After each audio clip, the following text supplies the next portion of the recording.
The Democrats are in trouble for 2020, and they know it. And they're not heeding the warning of a former super liberal himself, Chris, got a feeling up his leg Matthews, over at MSNBC. But I think this battle's interesting, and my question is, are we in danger? I'm on the center left.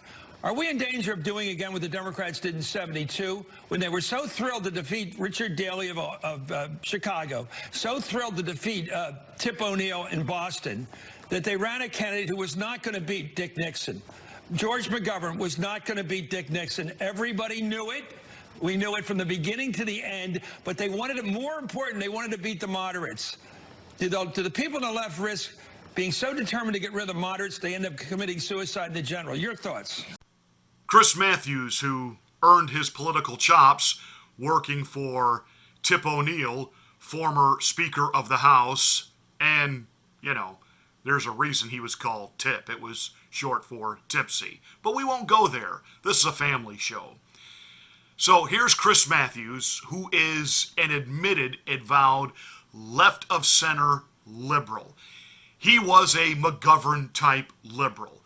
There is no liberal in his mind that's liberal enough. But Chris Matthews is pragmatic.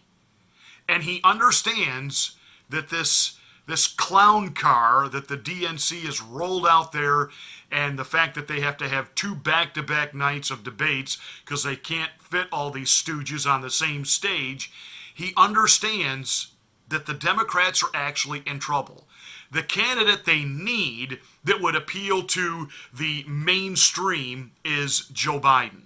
But he understands Joe Biden excites people like wet, cold pasta excites people. And he understands that the candidates that are exciting to the young progressives are not anywhere near being electable. So the Democrats have a real problem for 2020. Now, let me just say this to all of you Trump supporters. Don't get cocky. Don't sit back and think, well, I hope they do pick one of these insanos like Elizabeth Warren or Buttigieg or Beto O'Rourke, the Irish Latino. I hope they do pick one of these people. We'll crush them at the polls. That's what the Democrats thought about Donald Trump. There's no way anybody vote for the orange man. And again, it is very appealing to a certain portion of the electorate and to our population, this idea of free, socialism, make everything equal, free. So, don't get cocky. Stay engaged, stay enthusiastic, stay plugged in, and we have got to rally and recruit even more support. Otherwise, this guy, well, he thinks he's got the answer for the Democratic Party, and he wants them to understand that he understands Trump like few people in the Democratic Party. Yes, I am the Trump demographic. I'm an angry white guy over the age of 50 with a high school education. Okay, I'll give him that he's a fat, angry white guy. And old. I'll give you that. But Michael Moore, the alleged filmmaker who doesn't really make documentaries, he makes docu-propaganda disguised as documentaries. Okay, so the last time around, a bunch of angry people voted for Donald Trump. Now, he was right that people in the Rust Belt felt neglected, felt abandoned, and that Donald Trump, whether or not he would be a good president or not, was irrelevant. He was going to blow up the system, and that's what they wanted. He was right and he was wrong. He did want, I should say, the Rust Belt and the vast majority that voted for Donald Trump wanted somebody to go in there and blow up the system. You know, drain the swamp. But number one, they got what they wanted. He did blow up the system, but he has turned this economy around. And these so-called white blue-collar workers that Michael Moore, despite the millions that he has raked in at the box office, pimping, white disenfranchised working class people who go to his movies and say, yeah, free health care, yeah, fill in the blank.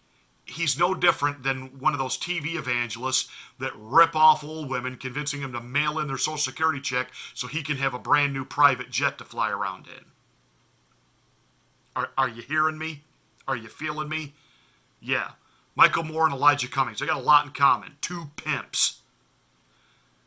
So he's trying to convince everybody, and maybe even still trying to convince himself, that because he doesn't bathe, he's sloven, wears a nasty greasy hat to cover his nasty greasy hair, that he's the working class. No. He's just white trash who, he's like a lotto millionaire now.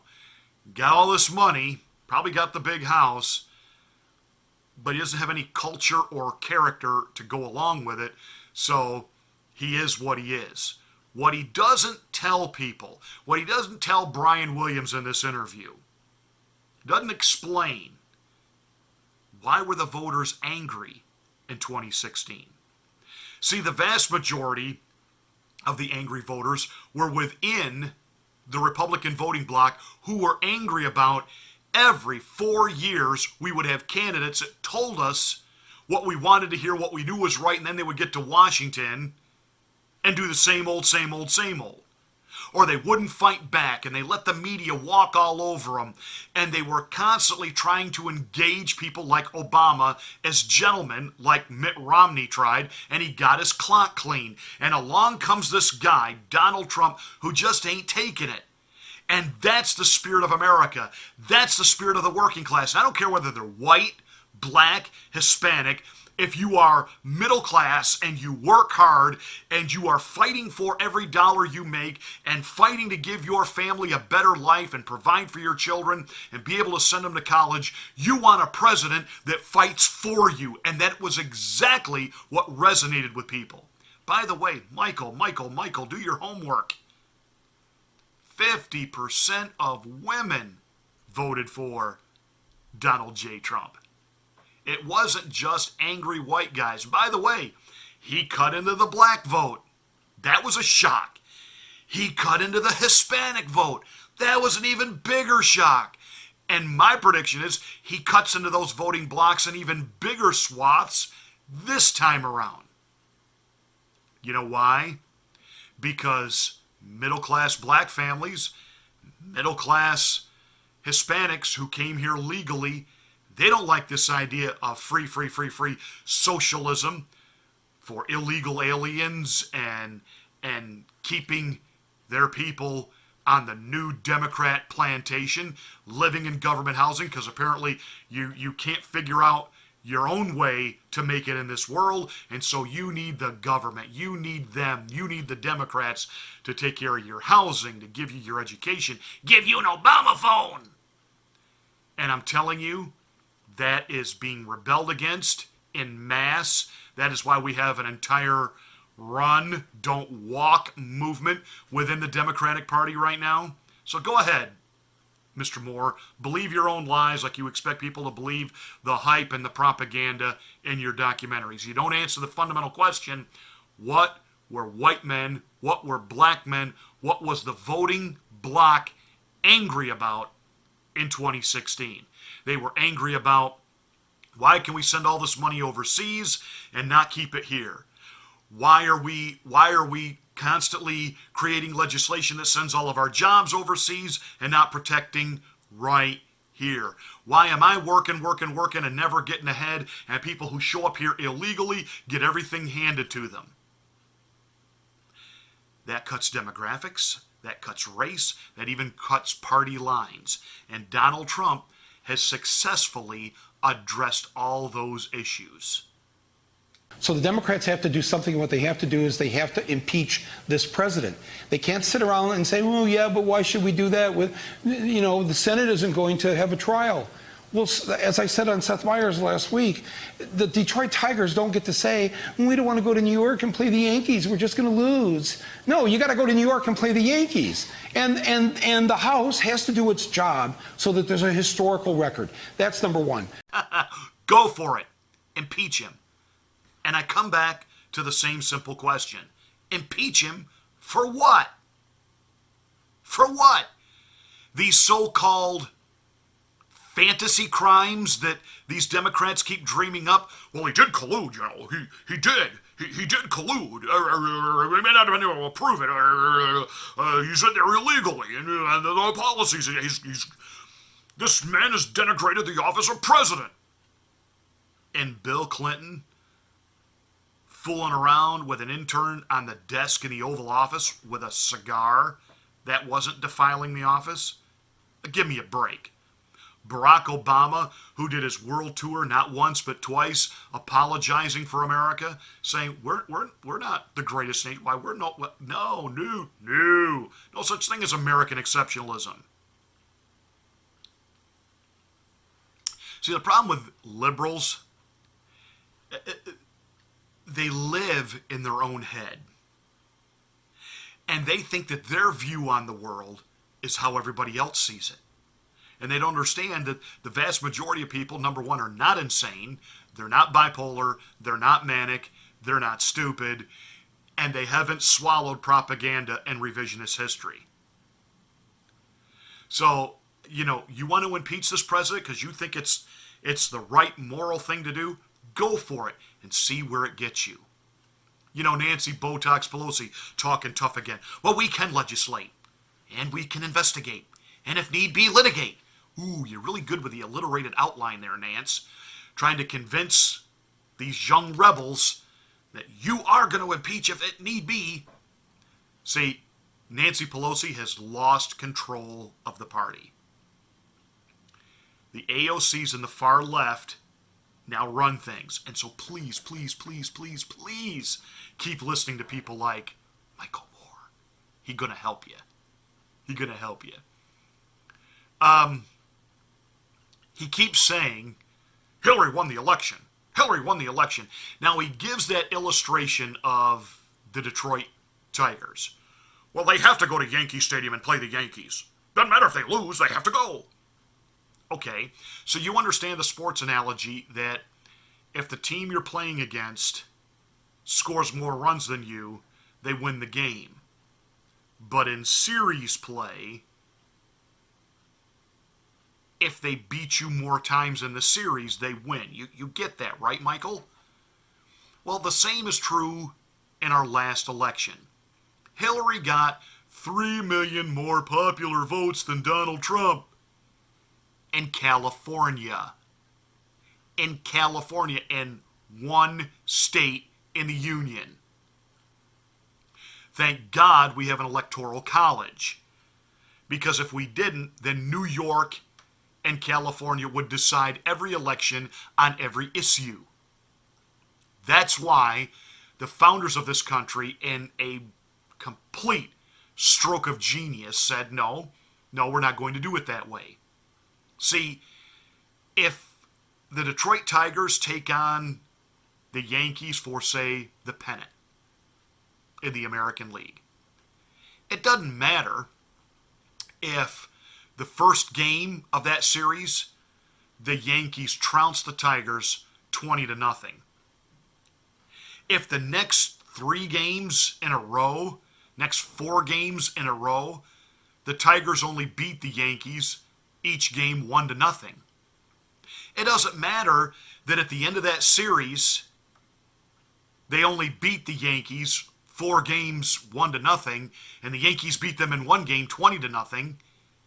The Tigers won the series, which means the Tigers win the pennant. You follow me so far, Michael?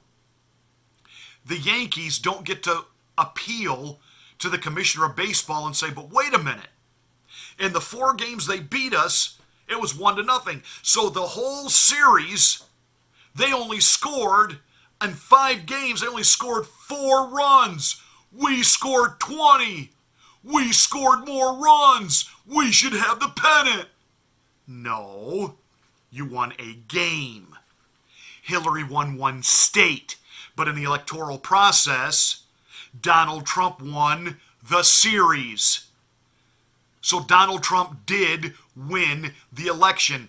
And you libloons living in fantasy land in your own fat heads, you and Alyssa Milano and the rest of that ilk out there on the left coast, I know, you reside in Michigan. Yeah, that's working out real good for the people of Michigan. Your whole state has become Newark, New Jersey. It's an armpit and a cesspool.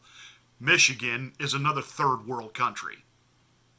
That said, you guys living in your fat heads can't grasp the fact that this president was duly, legally, and properly elected. But you can't accept it, so for 3 years you have not accepted the results of an election, and it has driven you to absolute derangement. But go ahead, please, impeach. I want to see how this works out for you. Number two, ballot initiatives, as you said, this is how we did it in Michigan in November. We got a ballot proposal passed to legalize marijuana. That doubled the youth vote from the last off-year election. And we had a ballot initiative that passed that made it illegal to gerrymander or to do voter suppression. That brought out a large African-American community at the voting booth. So that caused Michigan to go back into the blue category. All 4 top offices in the state capitol, governor, lieutenant governor, attorney general, and secretary of state, are all Democrats now.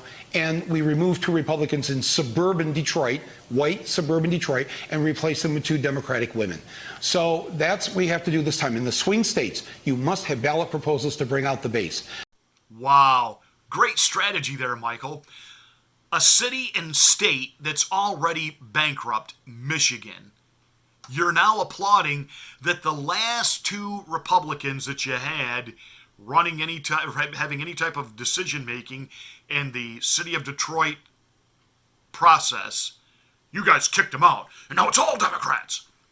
Remember, it's been under a Democratic administration in Detroit that the auto industry went away, urban blight, complete swaths of neighborhoods that are completely abandoned. Go on YouTube and look up video footage on the city of Detroit. It looks like Berlin did at the end of World War II. And you're bragging about that? By the way, I drive Michigan roads nearly every week of my life, especially in having to go to Detroit to the airport. The worst roads in the country, bar none. So go ahead, make that your winning strategy, that you have got to get rid of all the Republicans through ballot initiatives, which i.e. means appeal to people's selfishness. Yeah. Hey gang, we're going to give you free college. Make that a ballot initiative. We're buying votes. Oh, but Michael Moore doesn't want to stop there. Raise the minimum wage, pass the Equal Rights Amendment for women, the ones we did in Michigan. There's so many free college. All those things are going to bring out the base if you have them as ballot proposals. Yes, reparations. And let's not forget also, let's give $1,000 per person, per month, per ever. Buying votes. He's already admitted they don't have any real ideas, policies, or a candidate that can draw people to the polls, so you gotta bribe them. You gotta give crap away. And again, it is a stroke of genius on Trump's part. And by the way, Michael, I'm going to give you a clue of something else that's going to make voters angry. And Donald Trump is zeroing in on this. The crumbling, decaying American cities under Democrat administrations. This little back and forth he's got going with Elijah Cummings, this is not because Donald Trump can't control himself. This isn't because he just tweets things that pop into his head. Donald Trump is a 4D chess player. He is cool, he is calculated, and he's smarter than you. All of you.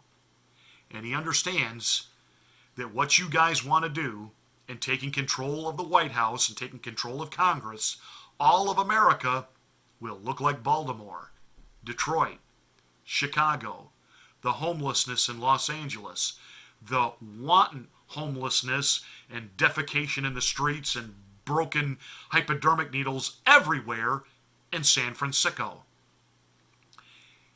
And more than that, he understands that a vast majority of American people, the reason they don't live in those big metro areas, they don't want to be part of the crime, they don't want to be exposed to just all of the bureaucracy. And Donald Trump is very successfully linking all of that to Democrat policy, legislation, administration. And I'm telling you, your so-called ballot initiatives and just going to buy votes, that's exactly what you've been doing in inner city America going on 60 plus years.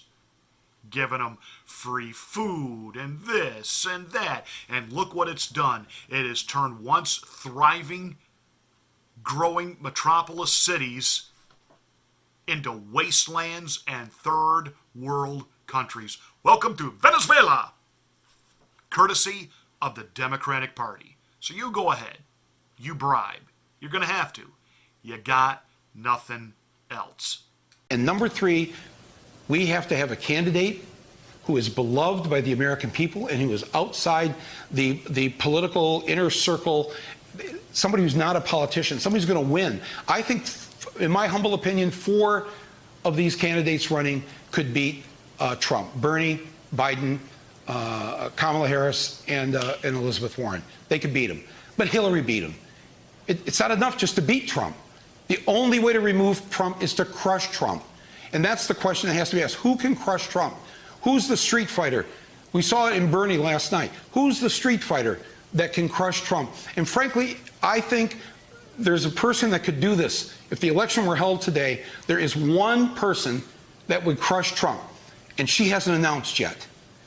And her last name rhymes with Obama. In fact, it is Obama. Michelle Obama. Everybody watching this right now knows she is a beloved American. Let me compose a sound, thoughtful, reasoned response. Michelle Obama, really? That's your answer? Because she's so beloved. Beloved by whom? Beloved by whom? It's not enough to beat Donald Trump. Elizabeth Warren could beat him, not on her best day, even wearing Indian feathers and having Tonto come out and endorse her. Is Elizabeth Warren ever going to be able to beat Donald Trump? And neither is Bernie. Bernie Sanders could do it. Bernie could do it. The magic of Bernie is over, in case you haven't been paying any attention. Bernie is a one-trick pony. And the other more charismatic, younger members of the far left loon clown car have Bernie's message, and they've ramped it up by 100 times. No, but Bernie, it's not gonna happen for Bernie either. Michelle, my Bill Obama, really. You understand, if she throws her head into the ring, she's going to get eviscerated, right? This is a woman who's made it clear she's never been proud of America. And pray tell, what does she know about being the president? Because she was a gold-digging Klingon to Barack? Really? She spent most of his presidency jet-setting around the world on endless vacations. She doesn't actually understand anything about governance. Now, Hillary, on the other hand, though we all hate her and she is a criminal, she was side by side with Bill and probably making a lot of his bad decisions in the Oval Office for him.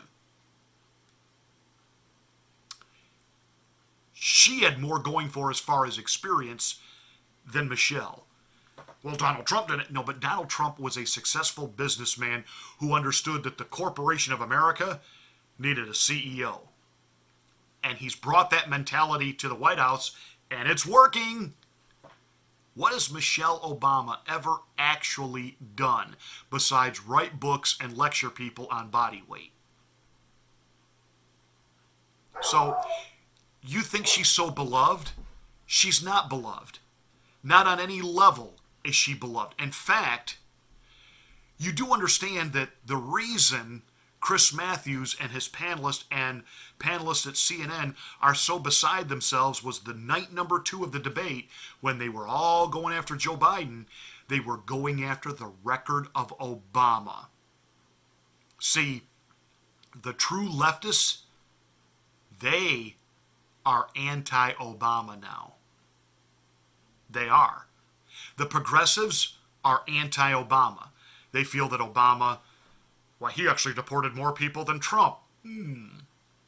Why, Obama didn't downscale any of the wars in the Middle East. He escalated them. He escalated the death and the carnage.